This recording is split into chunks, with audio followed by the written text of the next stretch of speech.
Okay. Hello, everybody. Hello. That's really bad, isn't it? Okay. Okay. I'm so sorry about what this looks like. This may actually fall off any second now. Okay. Hi, everybody. I do this the same every time. It's crazy. Okay. Well, it's a Friday night in February, and it's the January went by really fast, and I'm sorry that I didn't have time to do any chats. Not that anyone cares. I'm sure you were all busy too, but the drama that happened a couple of weeks ago was that I actually did this whole talk on Pal3stine, and it was deleted like straight afterwards. So yeah, so that wasn't very fun. I was really depressed, just like, oh no, I did all that work and it all just went away. So here we are trying to do take 2. Anyway, a lot's happened since then. So okay, so I haven't seen everyone since Christmas.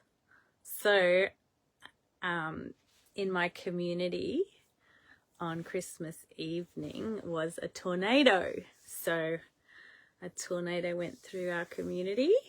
My house wasn't damaged, but we were without power for 2 weeks, and it really destroyed the whole power grid of our area. So they're still rebuilding it, even though we have got power now. So yeah, so that was interesting. Although we did leave, we could leave. We went to like on holidays so we could get away from it. But can you imagine 3 little kids and no power? Oh my goodness. Yeah, we live in the community here. It's sort of like off grid anyway. Like we collect our own rainwater and that sort of stuff. But still, even though we're self-sufficient slightly, it's still really hard to be without power for 2 weeks. So the dramas. Yeah. Anyway, it was interesting. Well, welcome to Voice Life Fellowship, everybody. And yeah, Happy New Year. And hi, Adrian. I know you're feeling sick, so hope you feel better soon. Oh, wow. Well, I don't know where to start. How about we start with prayer as usual? I have nothing planned and just an idea. I don't really have any notes or anything, so we're just gonna chat and see where it leads us this evening. So pray with me. Dear God, I pray that you'll bless this conversation. I don't really have the words to say, and I ask that your Holy Spirit will be with us, fill each of us, guide our thoughts, guide our words, and guide the direction of the talk. And I pray that you'll bring inspiration and you'll allow deep understanding into our hearts and minds into this situation that's on the other side of the world. And I pray that we'll wake up and we'll feel what it's like to be in that situation, and that we'll be able to have compassion, understanding, and wisdom. In the name of Jesus, amen. Hey, so so where do we start? Let me tell you a little bit about my history so that you can understand where I'm coming from. Now, I studied a Bachelor of Arts in Cultural Studies and Human Behaviour at Griffith University, but I also studied War and Anthropology in Canada at Brock University. And that was very, very interesting as well. So that was 23 years ago. I can't believe I'm so old now. Oh my, far out. So that was a long time ago. So my understanding and research and study into how war affects women and children, and wrote a paper on that. And so I've studied colonialism and the state of Israel and war and all that sort of thing, and how America has interfered with other democratic nations, and massacres from lots and lots of countries. Anyway, the meddling that goes on is just unconscionable, really. So I've had a heart for the Palestinian people for 23 years. I've also known some Christian Palestinians. I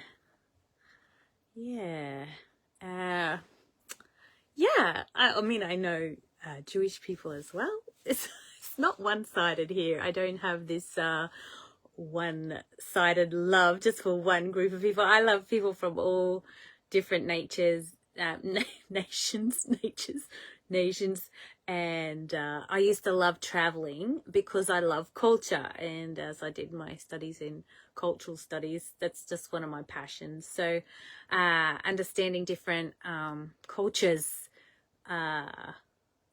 was amazing. So the Arabic countries I've been to is Morocco, and we went to live for a few days anyway, to live what it was like in Morocco, in the Berber people of the Atlas Mountains. So we went to live there for a little while, and it's just like stepping back into ancient times, like 2,000 years ago. There's donkeys. We took it to the well to get water.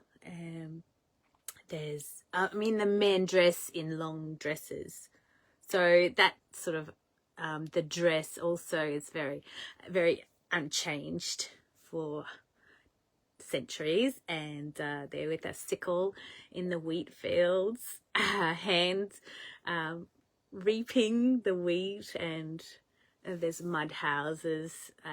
There's I had to bake a meal using olive leaves in the little clay ovens beside the houses, and we made crumpets. Beautiful food. So that was really beautiful. Learned a little bit of Arabic, and just a few words. A bit more. I've forgotten a lot. So just to be just welcomed into that community. The really fascinating part was I was on a mission trip for Youth with a Mission. So we went to Morocco and smuggled in Bibles and we actually attended a Bible conference praying for the whole of Morocco. We were invited by the King of Morocco as the first Christian conference in 1,000 years, was it? So, it's a Muslim country, and you're not really allowed to proselytize, but we did prayer walk the whole of Morocco. Our groups went out to different places, and it was a beautiful experience. Interdenominational, and has beautiful stories about how some Muslim people saw visions of Jesus or dreams, and then prayed to Jesus and had beautiful things happen. But that's probably another story. Anyway, we're talking about Palestine, aren't we? So Anyway, I love other cultures, and there's so much beauty in different cultures, and what we're taught sometimes is to be racist. I mean, seriously, we all are racist to various degrees. It's really hard not to be this day and age. Yeah, I was really racist towards Chinese people at a certain stage of my life. Like, I don't know, I was just getting really annoyed, and I looked at myself and I said, oh, I really hate the fact that I'm being racist towards Chinese people, because I felt offended when they spit or clothes. They're just a bit rough in my opinion, and their social norms were a bit different and sort of intruding on mine, and getting in my my I don't know what to say. It was just in my mind that it was like, yeah, and I looked at myself and I said, I do not like the way I'm thinking about this. This is really not nice, and it's not true. And so I thought, oh, I'm going to go to China. So, because at that time it was like, okay, where in the world do I hate the people the most? And I want to change that. So I chose China to go and teach English. And of course, I knew that I would fall in love with the culture and the people and totally understand where their pushing in was coming from, and just totally saw them in a completely different light, which is what I wanted to do, because I just knew that my, like, looking down on them was just my conditioning, I suppose. Yeah, and my culture as well is different, so to look at it in a different way and see the beauty in it, and then you can tolerate those things when you know where they're coming from. Yeah, it makes it a lot easier to do that. So when it comes to Muslim people, yeah, there's just such vast differences around the world in the different communities, and beautiful people. Oh my. Yeah, talk about good food. Yeah. So just a rich history. I mean, the Persians, wow, go back centuries, and the beautiful architecture. I went to the first university that's like 1,000 years old. Or more, I don't even know. So people would come all over the world to these places, and yeah, incredible.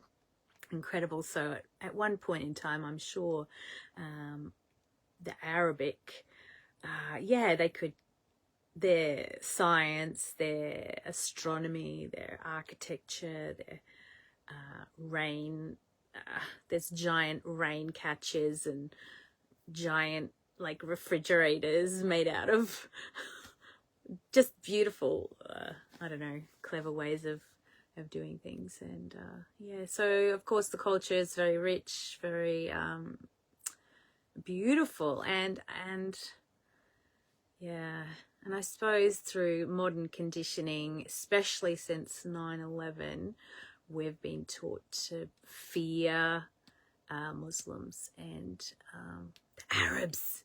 Yeah. So, and they're not all the same. Like, some people blame the whole of the race of people on one event or several events, and yeah, so that's sort of really not a good way of looking at a race of people, because let me tell you, when I've studied war is a very, I mean, it's not a good thing, but it's happened in the past, and it probably will happen in the future. And there's rules of war that people have had for centuries. I think back in the English days and French days, I don't know, I remember learning that, oh yes, the English and the French, they had, as part of their ensemble, to march into war, all their kit, all their gun and rifle. They also had a powder. They also had face powder. So I don't know, but it was just like rations. They must have wanted to look good back in the day. Anyway, war has always been fought with rules, and yeah, I remember studying the Crusades, and now this is really just, it's just devastating, the Crusades, the different Crusades. One was rounding up like the beggars and homeless people of Europe and giving them a mission through to the Holy Land, and the stories that came out of that, these misfits, they weren't necessarily Christian at all, but they were under the flag of being Christians, but they were anything but. And we need to look back and say that they were a monstrous group of people, and the people on the Christian side actually, well, they were so desperately hungry by the time they'd walked over. They were eating they had become cannibals, and they were eating people, and that's documented. So it's a bit gross. But when it came to the rules of war, that the Christians did not honor their word. And the beautiful thing is that when the Muslim, like there's one example of a Muslim city, they were coming to an agreement, and the Christians, they agreed that they wouldn't hurt the men and the women and the children of the town, the city, because that's what the agreement was.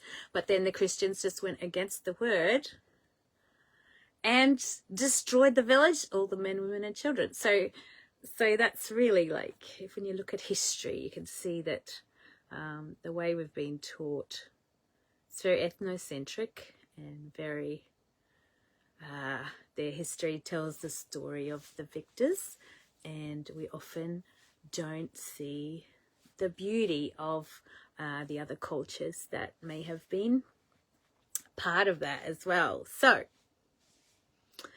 yeah, well, all that leading into, this is a history lesson, isn't it? Has this got anything to do with God? I don't know. Anyway, we're going to be talking about, I don't know, let's just see what happens. I'm just chatting from my heart. So I'm not exactly sure where this will go. So there was a bit of a history lesson in the different ways that different nations have honored their word, and the different techniques of war, I suppose. But so World War, let's just go to World War II, World War I, World War II. Let's have a little history lesson of Palestine. Now, I have to give a caveat. I don't know the exact history, and much of it may be generalized, or I may have some facts wrong, but I'm not really going to say any facts in particular because it's just going to be general. But let's just maybe look at it from a different perspective. I don't know. Maybe you know this, maybe you don't. I don't know. But even, I think, before World War II, I think they were looking for places to put the Jewish nation. And it was called the Jewish problem because there were all these refugees around, especially after World War II, of course, after the horrific treatment from the Nazis that are very different from the German people today. I assume. And so anyway, what I want to differentiate is between the Jewish people and the Zionism. So it's really hard to summarize all of this. Zionism was is not really the same thing as Judaism. Okay, so oh dear.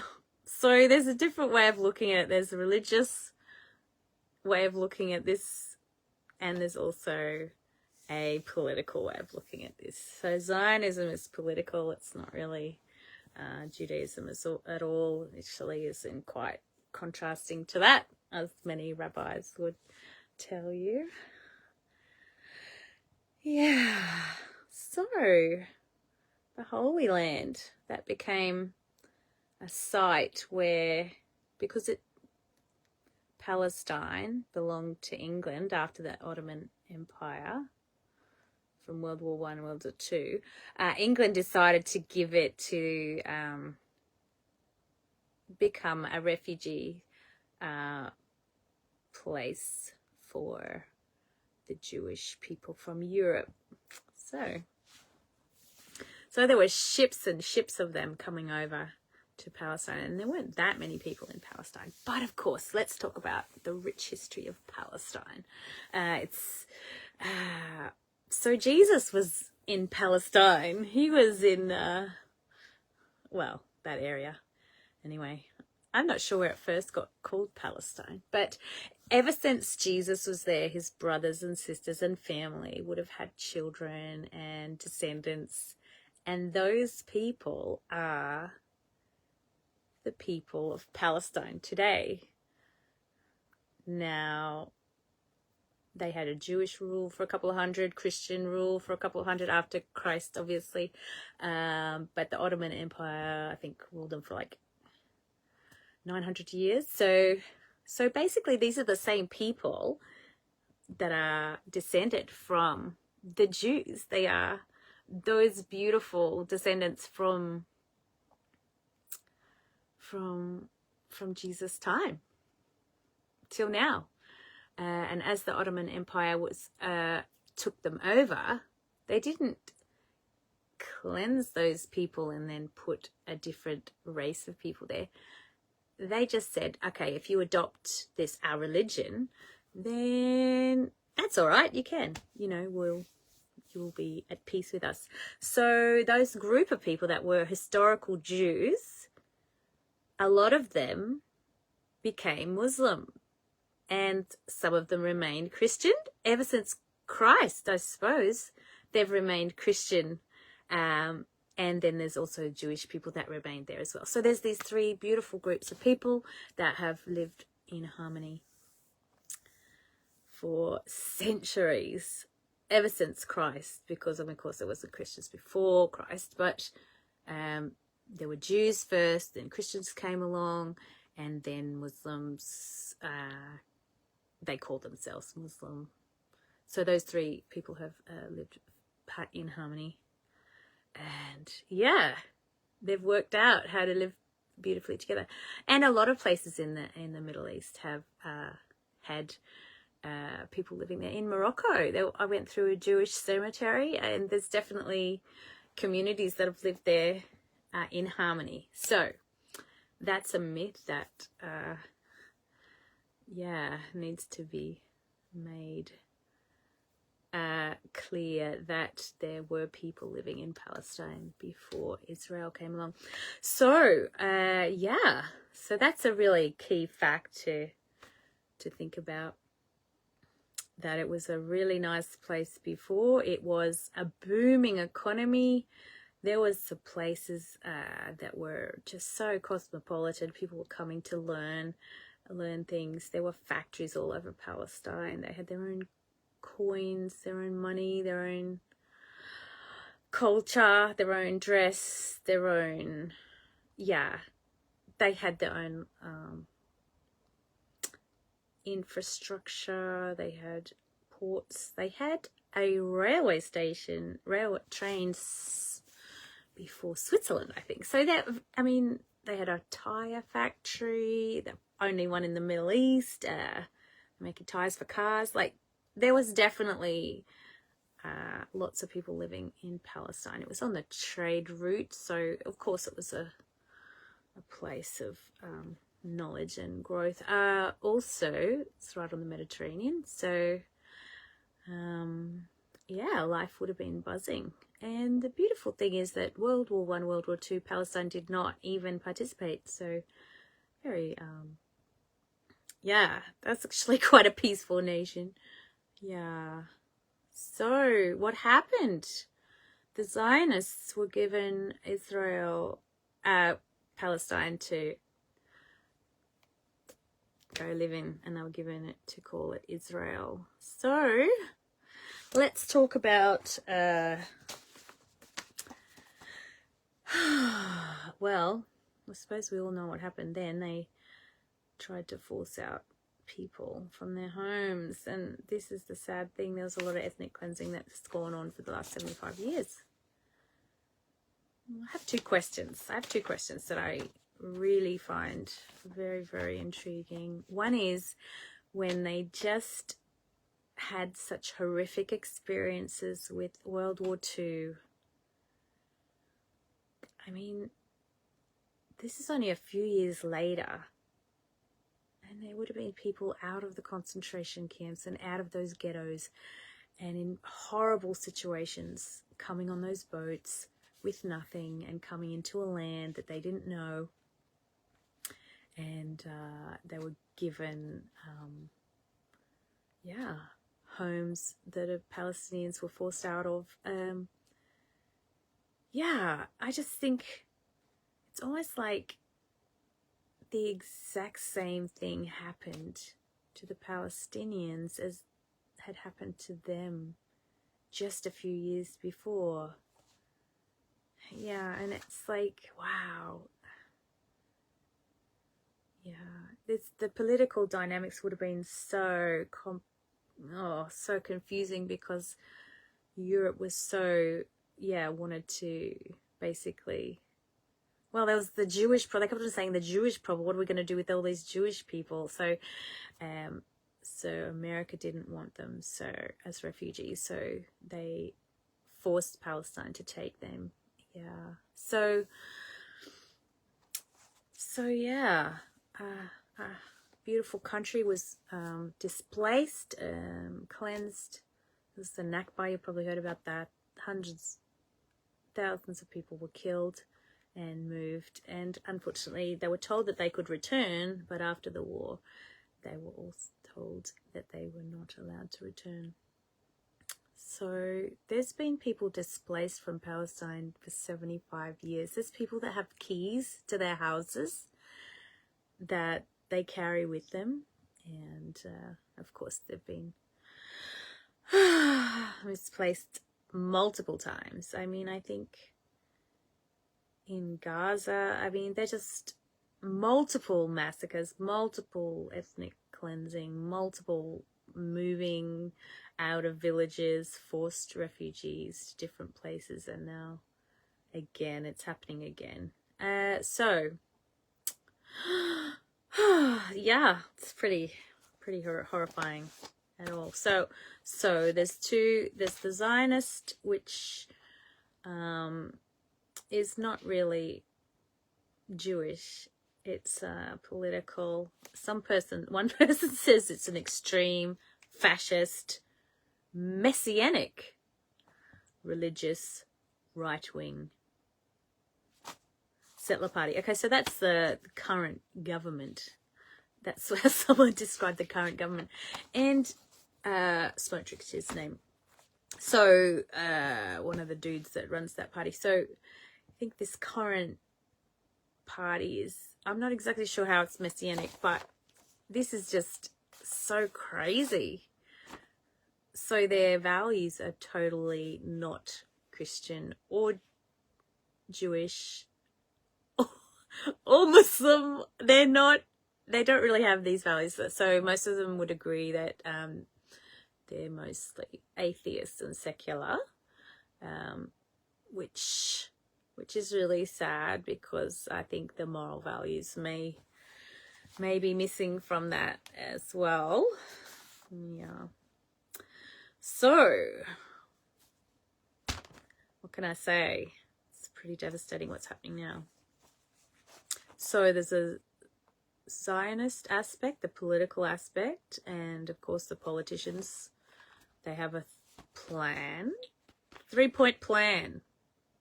The Palestinians in Gaza,